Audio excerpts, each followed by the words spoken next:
RRB, l'invité du matin. Bonjour Gilles Ménage. Bonjour Nicolas Legrand. Votre invité ce matin est le nouveau procureur de la République à Nouméa. Yves Dupas, procureur de la République à Nouméa. Bonjour monsieur le procureur. Bonjour Gilles, bonjour à vos auditeurs. Merci d'avoir accepté notre invitation ce matin. Vous êtes arrivé il y a quelques semaines sur le territoire, juste avant cette crise, j'allais dire juste à temps, puisque sinon l'intérim aurait dû durer probablement beaucoup plus longtemps. La justice fonctionne, bien sûr, elle doit fonctionner, elle doit continuer à fonctionner. Dans quelles conditions fonctionne le parquet en ce moment ? Alors, la justice continue à fonctionner, bien évidemment. Le tribunal de première instance de Nouméa a mis en œuvre un plan de continuité d'activité, bien évidemment avec des effectifs plus limités, mais la justice continue à rendre des décisions et le parquet suit de manière prioritaire les affaires criminelles, l'ensemble des enquêtes en flagrance qui présentent effectivement un degré de gravité et bien évidemment tout cela pour préserver la sécurité des Calédoniens.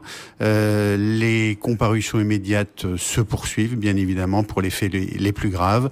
Et vendredi dernier, à l'occasion effectivement de cette audience de comparution immédiate, 7 personnes majeures ont été jugées dans le cadre des dégradations commises à l'aéroport. Oui, c'est l'aéroport de Tontouta. Alors est-ce qu'on peut connaître le verdict ? Il y a eu des...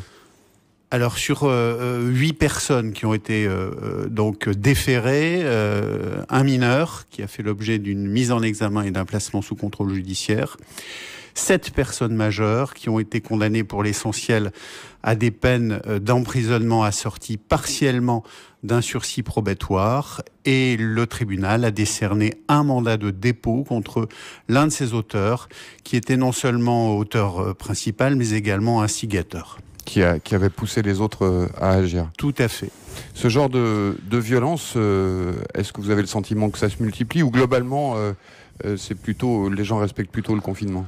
Alors, je pense que globalement, le confinement est respecté. C'est plutôt une bonne chose. Je pense que chacun, effectivement, doit faire preuve de patience, de raison, de sagesse et de civisme. Parce que, bien évidemment, les dispositions qui ont été prises par le président du gouvernement, par le haut-commissaire de la République, ce sont des impératifs sanitaires. Et donc, la santé nous concerne tous et chacun doit respecter ses consignes. Alors, les gens respectent plutôt bien, on a l'impression, les consignes de confinement.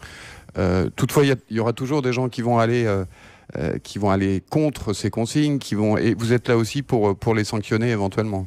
Voilà, des sanctions existent, et notamment à travers cette contravention de 4e classe. Elles sont lourdes d'ailleurs.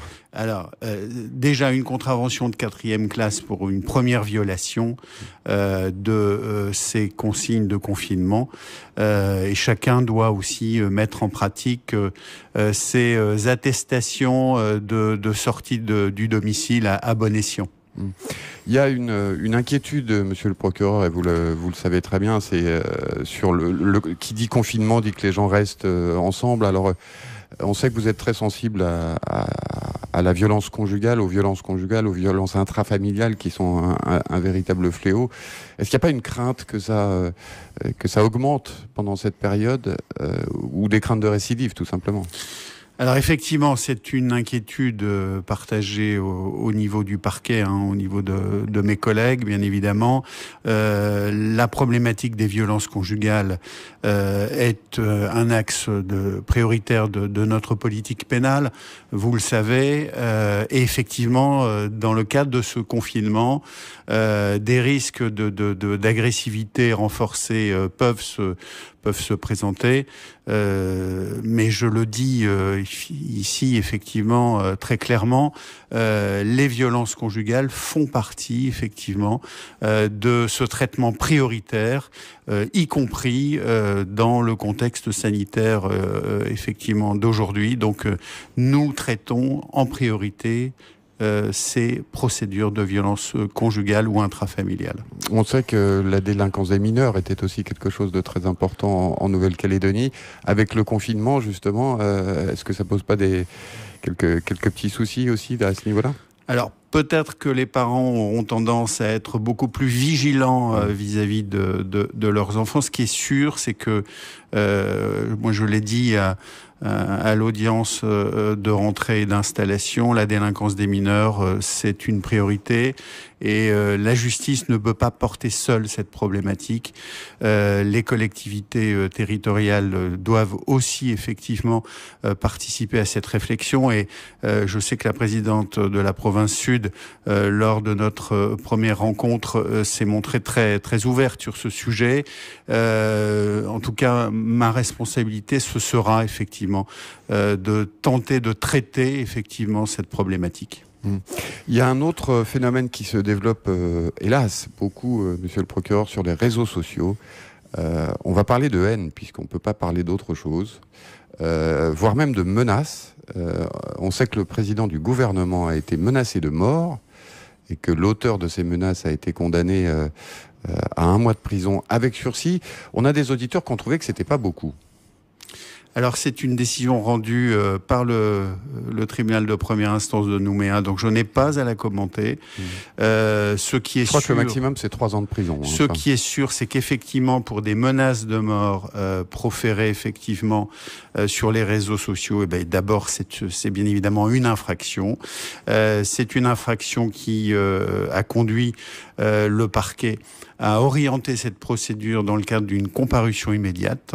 Donc effectivement, nous considérons que ces agissements présentent une gravité certaine.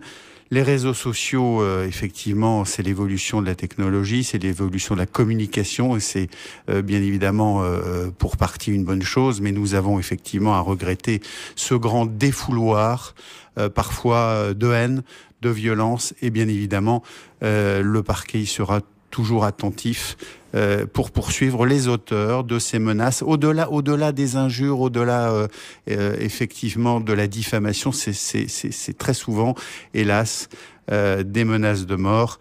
Et bien évidemment, ce sont des infractions qui seront poursuivies. On sait qu'il y a également du personnel de santé qui est visé par ces menaces. On se demande jusqu'où ça va aller, parce que quand on dit à une infirmière qu'il faut qu'elle quitte l'immeuble où elle habite parce qu'elle va infecter tout le monde, là, la justice a son rôle à jouer quand même. Ce sont des agissements insupportables. Et moi, j'invite bien évidemment les personnes qui sont victimes de ces menaces, cette forme de harcèlement aussi, via les réseaux sociaux, de déposer plainte, et nous donnerons suite, bien évidemment, à ces plaintes si l'infraction effectivement clairement démontré et un auteur clairement identifié. Alors on peut toujours porter plainte, même en période de confinement, on peut toujours venir au tribunal, aller dans un commissariat de police, c'est évidemment, ça fonctionne toujours. Concrètement.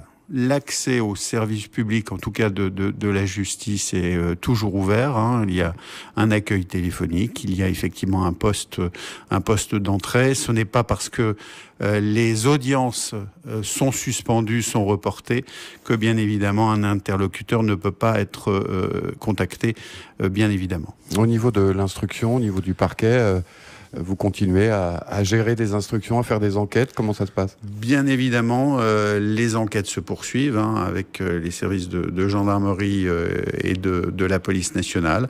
Il nous est arrivé encore la semaine dernière d'ouvrir des informations judiciaires, donc bien évidemment pour des faits qui justifient une réaction rapide. Yves Dupas, procureur de la République de Nouméa, merci beaucoup d'avoir accepté notre invitation ce matin. Merci à vous.